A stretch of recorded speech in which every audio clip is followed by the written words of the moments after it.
Assalamualaikum warahmatullahi wabarakatuh. Apa kabar kalian pada hari ini anak-anak? Semoga kalian dalam keadaan sehat dan baik-baik saja ya pada hari ini.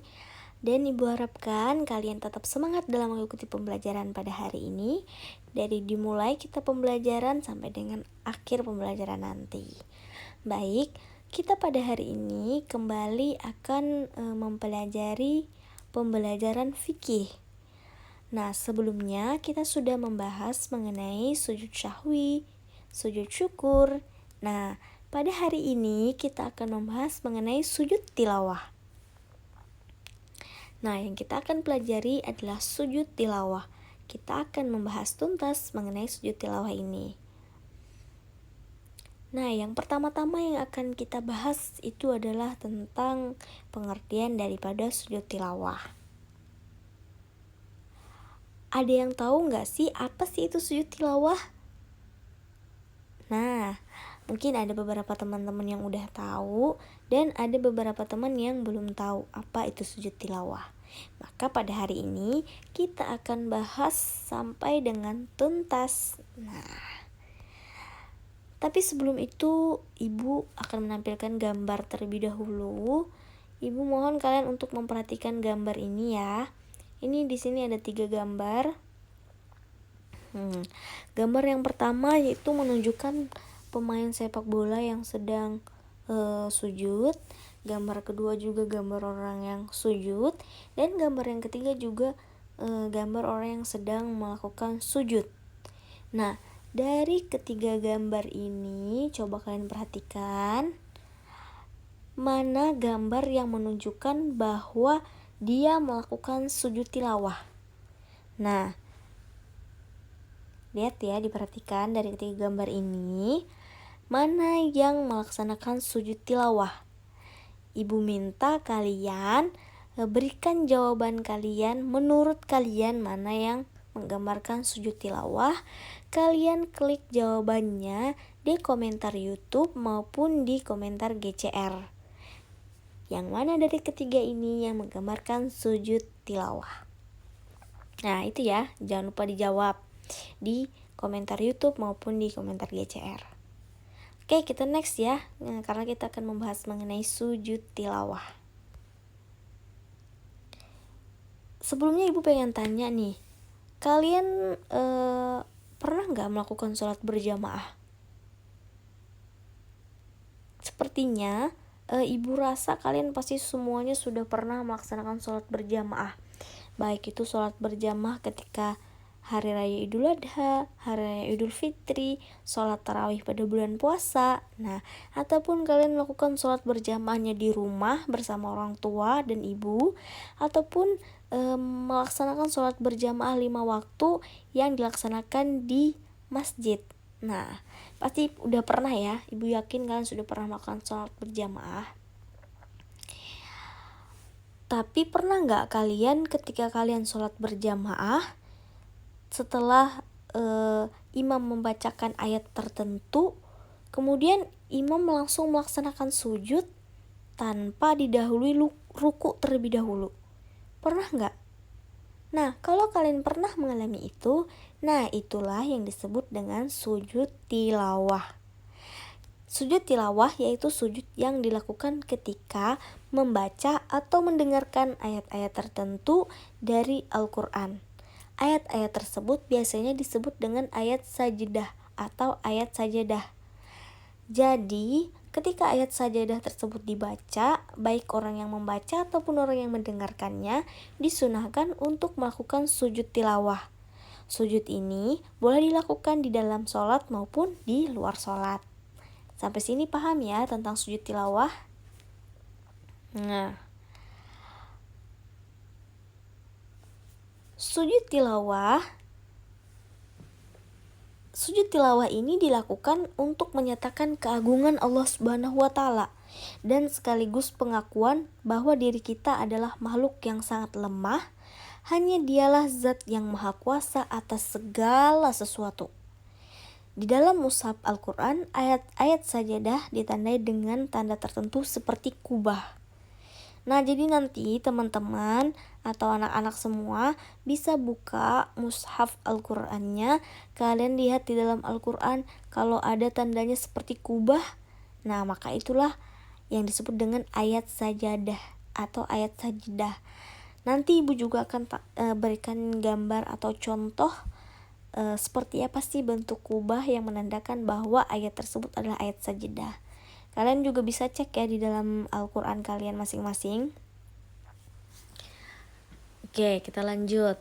Selanjutnya itu adalah hukum dan dalil daripada sujud tilawah. Ada yang tahu apa itu apa hukum daripada sujud tilawah ini? Nah, jadi hukum daripada sujud tilawah ini adalah sunnah, yaitu apabila dikerjakan kita akan mendapatkan pahala, apabila ditinggalkan kita tidak berdosa. Tetapi akan lebih baik kalau kita kerjakan, maka kita akan mendapatkan pahala. Tetapi di dalam sholat berjamaah, ketika imam melakukan sujud tilawah, maka makmumnya harus atau wajib mengikuti imamnya untuk melakukan sujud tilawah. Tetapi jika sebaliknya, apabila imam tidak melakukan sujud tilawah, maka makmum tidak boleh sujud tilawah sendirian. Nah, jadi itu ya, kalau kita sholat berjamaah kita harus mengikuti imam. Seperti itu. Oke, kita lanjut. Di sini ada dalil nakli atau dasar hukum daripada sujud tilawah. Di sini ada hadis Nabi Muhammad SAW yang bersabda, An Abi Hurairah qala an-nabiy sallallahu alaihi wasallam idza qara'a ibnu adam as-sajdah fasajada i'tazala syaitanu yabki yaqulu ya wailata umira ibnu bis-sujudi fasajada falahul jannah wa umirtu bis-sujudi fa'asaitu faliyan nar, yang artinya Abu Hurairah bahwa Nabi Muhammad SAW bersabda, apabila anak Adam atau manusia membaca ayat sajadah kemudian sujud, menghindarlah setan dan ia menangis seraya berkata, celakalah aku.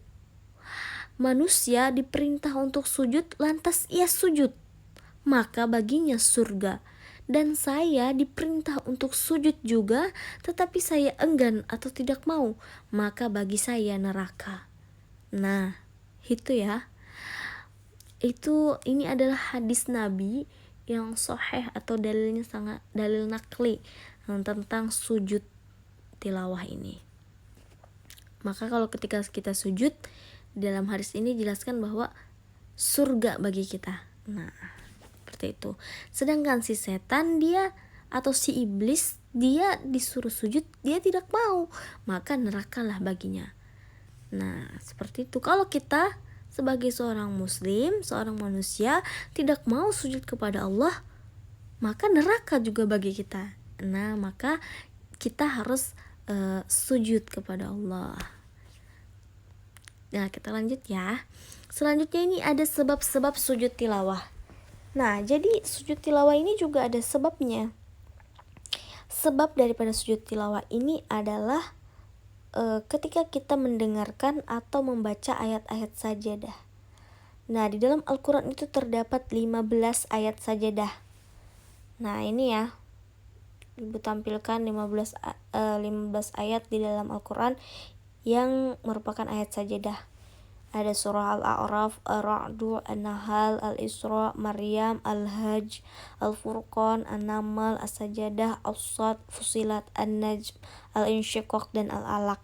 Kalian bisa cek ini salah satu daripada ayat ini. Kalian cek di dalam Al-Quran apakah ada tanda kubahnya. Kalau ada tanda kubahnya berarti ini memang benar ayat sajadah. Jadi ketika kalian membaca Al-Quran kemudian kalian menemukan tanda kubah di dalam ayat-ayat ini, maka disunnahkan kalian untuk melakukan sujud tilawah ya. Bisa dicek di dalam Al-Quran kalian. Oke, kita lanjut. Nah, pasti di antara teman-teman ada yang belum tahu ya tanda-tandanya. Ini Ibu akan tampilkan tanda-tandanya. Nih di sini kalian lihat di paling pojok ada bentuk kubah. Ayo, apa yang kalian lihat di gambar ini? Nih ya, kita lanjut kalau misalnya kalian nggak ngeliat. Nih, nah di dalam lingkaran merah ini ada bentuk seperti kubah. Nah ini disebut, kalau misalnya ayat di dalam Al-Quran ada yang berbentuk kubah di ujungnya seperti ini, maka inilah tanda daripada bahwa ayat tersebut merupakan ayat sajadah. Oke. Nah, ibu tampilkan yang lebih jelas. Nah, yang lingkaran kuning, kelihatan ya. Nah, jadi ketika kalian membaca Al-Quran, ada ayat tersebut atau ada tanda tersebut, disunahkan untuk sujud tilawah. Atau kalian membaca surah-surah yang tadi dari ke-15 ayat yang sudah ibu tampilkan, kalian mendengar ada yang membaca tersebut, kalian juga disunahkan untuk melakukan sujud tilawah. Itu ya. Oke, kita next. Nah, jadi syarat sujud tilawah. Jadi sujud tilawah ini juga ada beberapa syarat.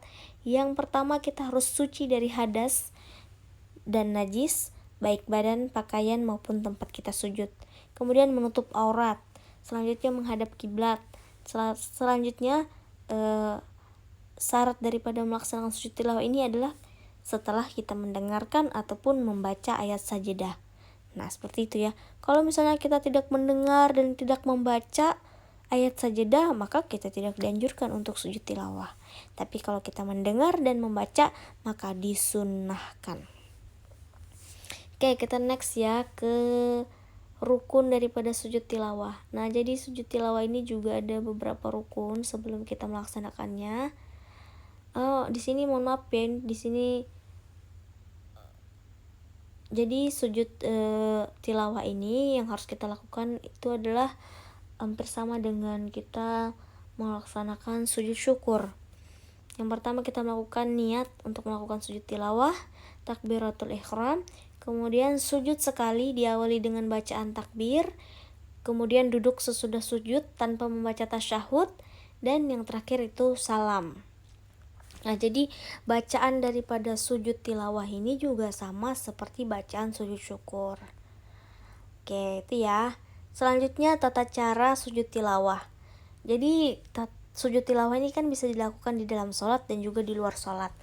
Nah, ketika di dalam sholat itu apabila kita sholatnya sendirian, caranya yaitu begitu mendengar atau membaca ayat sajadah dalam sholat, langsung kita melakukan takbir untuk bersujud sekali tanpa mengangkat kedua tangan, kemudian kembali berdiri, meneruskan bacaan ayat tersebut dan meneruskan sholat.